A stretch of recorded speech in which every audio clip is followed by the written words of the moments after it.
इंद्र के दरबार में नारद जी तो पहले से जाके बैठ गए, लोमस जी पहुंच गए, कमंडल लिए हुए, टूटी चटाई सिर पर रखे हुए पहुंच गए वहां।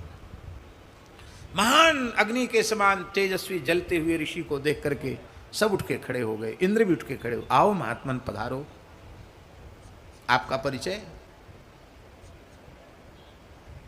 देवराज, लोग मुझे लोमस कहते। ओह, आप महर्षि लोमस हैं? तो भगवान, आपकी यह विचित्र वेशभूषा, आपके शरीर पर कोई वस्त्र नहीं है। अरे बोले, कपड़े की क्या जरूरत है, लज्जा निवारण के लिए 4 अंगुल की लंगोटी बहुत है, लंगोटी बहुत है, उससे काम चल जाता है। इंद्र का कहना था कोई कपड़े की जरूरत हो तो हम दे दें आपको। नहीं नहीं नहीं, आवश्यकता नहीं, 4 अंगुल की लंगोटी से ही काम चल जाता है। और निर्वाह के लिए जलपात्र है। तो ये सिर पे आपने टूटी चटाई क्यों रख रखी है? अरे बोले, हर मनुष्य की इच्छा होती कि हमारे रहने के लिए कुछ छायादार जगह होनी चाहिए, तो हमने संतोष कर लिया कि हमारे सिर पर छाया है। थोड़ी सी आयु के लिए, थोड़े से जीवन के लिए क्या मकान बनाना, क्या भवन बनाना?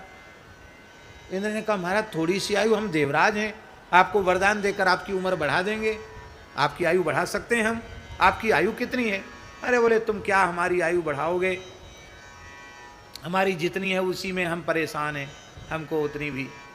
कितनी आयु है आपकी? बोले, अब हमें गिनती पता नहीं है, इतनी जगह के रोया हमारे नहीं है, समझ लो इतने ब्रह्मा चले गए हमारे सामने। सोई इंद्र बोले, विश्वकर्मा जी, आप हाथ में माला लो, अब जो बन गया उसी में हम निवास करेंगे, नया भवन हमको नहीं बनाना। बोलो वृंदावन बिहारी जय हो। एक बार लोमस जी भी अपनी आयु से परेशान हो गए। लोमस जी बोले भगवान से कि आपने हमको इतनी आयु क्यों दे दी? कितने प्रलय हमारे सामने, महाप्रलय मेरे सामने हो गए, और महाराज ये सब कुछ हरा भरा देखना, फिर सब विलीन होते हुए देखना, विचित्र बात है। तो ऐसा कुछ करो कि हमारी उम्र अब जल्दी पूरी हो जाए।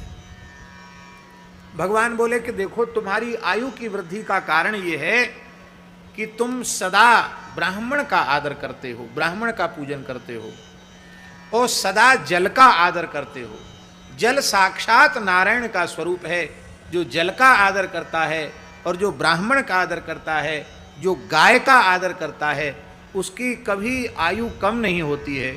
तुम गाय को बहुत आदर देते हो, ब्राह्मण को बहुत आदर देते हो, और जल को बहुत आदर देते हो, इसलिए तुम्हारी आयु निरंतर बढ़ती चली जा रही है।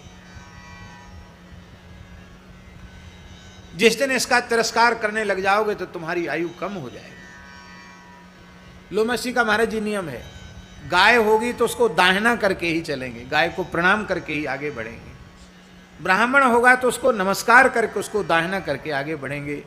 और एक नियम लोमस जी का, वो प्रतिदिन किसी न किसी ब्राह्मण का चरणामृत अवश्य लेते हैं। ब्राह्मण का पूजन करते, ब्राह्मण का चरणामृत लेते हैं। विप्र चरणामृत लेकर के ही वे जल पीते हैं। एक दिन ऐसी विचित्र परिस्थिति बनी कि कई दिन व्यतीत हो गए जंगल में विचरते हुए, उनको कहीं जल का झरना तक नहीं मिला, न कोई ब्राह्मण मिला, न कहीं जल मिला। आपने नियम के अनुसार कुछ भी आपने ग्रहण नहीं किया। यद्यपि आपके कमंडल में जल था, लेकिन आपने जल पिया नहीं, क्योंकि आपने विचार किया कि बिना ब्राह्मण का चरणोदक लिए तो मैं जल पीता नहीं हूं। कई दिन के पश्चात महाराज जी उनको एक पोखरा दिखाई पड़ा। पोखरा जानते कि नहीं? छोटा तालाब, पोखरा दिखाई पड़ा। पोखरे में पानी बहुत कम था, घुटने घुटने पानी था, और उस पोखरे के बीच में एक बड़ी शिला रखी थी, पत्थर रखा था। उस पत्थर पर एक स्त्री बैठी थी। वो स्त्री ऐसे लगती थी कोई जंगली स्त्री है, जंगल की कोई सामान्य परिवार की कोई स्त्री है। और उसने उस पोखरा में स्नान किया। पोखरा बहुत बड़ा नहीं था, आप समझ लो कि जितना बड़ा ये मंच है या आगे तक की जगह इतना बड़ा होगा, 1 आध बीघे में होगा, इससे ज़्यादा नहीं था। 1 आध बीघे का ही पोखरा था, इससे ज़्यादा नहीं था। 1 आध बीघे का पोखरा कितना बड़ा होता है? तो उसने क्या किया, बहुत ध्यान से सुने ये कथा। उसने क्या किया, उस स्त्री ने स्नान किया, अपने दोनों बच्चों को स्नान कराया उसी जल में, और स्नान कराने के बाद एक बच्चे को लेकर दूध पिलाया। और दूध पिलाने के बाद अपना स्तन धो दिया जल से, फिर अपने दूसरे बच्चे को गोद में लेकर दूध, उसको इधर रख लिया और दूसरे को लेकर दूध पिलाने लगी। लोमश जी ने उस देवी से पूछा कि देवी आपका परिचय? बोले मैं जंगल में रहने वाली एक सामान्य स्त्री हूं।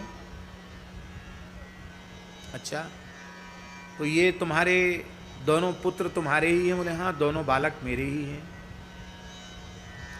तो जब दोनों बालक तुम्हारे हैं तो तुमने एक बच्चे को दूध पिलाकर फिर अपना पयोधर धो करके फिर दूसरे को क्यों पिलाया? उसने कहा महाराज, ये पहला वाला जो बच्चा जिसने दूध पिया है वो तो हमारे पति से उत्पन्न है। मैं तो शवर जाति की हूँ और मेरे पति से उत्पन्न ये संतान है। पर ये दूसरा जो बालक है ये किसी ब्राह्मण के द्वारा उत्पन्न है। तो मेरे मन में ये विचार आया कि भाई ये तो ब्राह्मण का अंश है, तो ये मेरे पुत्र का जूठा क्यों ले, इसलिए मैंने जल से धो दिया अपने स्तन को। ये विवेक मैंने इसलिए रखा है। इतना सुनते ही लोमश जी के नेत्र भर आए। बोले चलो, किसी भी प्रकार से ब्राह्मण का दर्शन तो हुआ, कैसा भी ब्राह्मण सही। तो वो तुरंत गए महाराज जी, अपने कमंडल में ही उसका चरण डुबाकर चरण धो लिया, चरणामृत लिया और उस जल की परिक्रमा करने लगे, पोखरे की परिक्रमा करने लगे। आज जल नारायण मिल गए, आज यहीं संध्योपासन आदि होगा। उसी समय आकाश से पुष्पों की वर्षा होने लगी। भगवान शंकर, भगवान नारायण और ब्रह्मा जी तीनों देवता प्रकट हो गए। आकाश से पुष्पों की वर्षा होने लग गई और शंख घड़ी घड़ियाल बजने लग गए। लोमश जी आश्चर्यचकित हो गए, वो पोखरा कहाँ गया, वो स्त्री कहाँ चली गई, वो बालक कहाँ चले गए। तो ब्रह्मा जी ने कहा वो पोखरा कोई नहीं था, हम लोग ही परीक्षा के लिए ये दृश्य सामने उत्पन्न किए थे। अब देखो ध्यान की बात यहाँ ये है कि वह ब्राह्मण कैसा, जिस ब्राह्मण ने अपने धर्म और सदाचार का त्याग करके जो काम उसे नहीं करना चाहिए था वो काम उसने किया, एक परस्त्री के गर्भ से संतान उत्पन्न की, वो ब्राह्मण उत्तम ब्राह्मण तो नहीं है। फिर वह स्त्री भी पतिव्रता नहीं, इसका मतलब अपने पति के अतिरिक्त दूसरे पुरुष से उसने संतान प्राप्त की। फिर भी केवल यह ब्राह्मण के अंश से उत्पन्न हुआ, उसमें इतनी श्रद्धा है। तो पवित्र ब्राह्मण के प्रति लोमश जी की कैसी श्रद्धा होगी, इसका वर्णन नहीं किया जा सकता। तो ब्रह्मा जी बोले कि शंकर भगवान नारायण तो बन गए थे वनवासिनी स्त्री, और एक बेटा बन गए शंकर जी, और एक बेटा बन गए हम। तो तुम्हारी परीक्षा लेने के लिए ये दृश्य हमने उपस्थित किया था, लेकिन तुम्हारी ब्राह्मण के प्रति अगाध श्रद्धा है, तुम नष्ट नहीं होगे, तुम्हें तो अपनी पूरी आयु भोगनी ही पड़ेगी।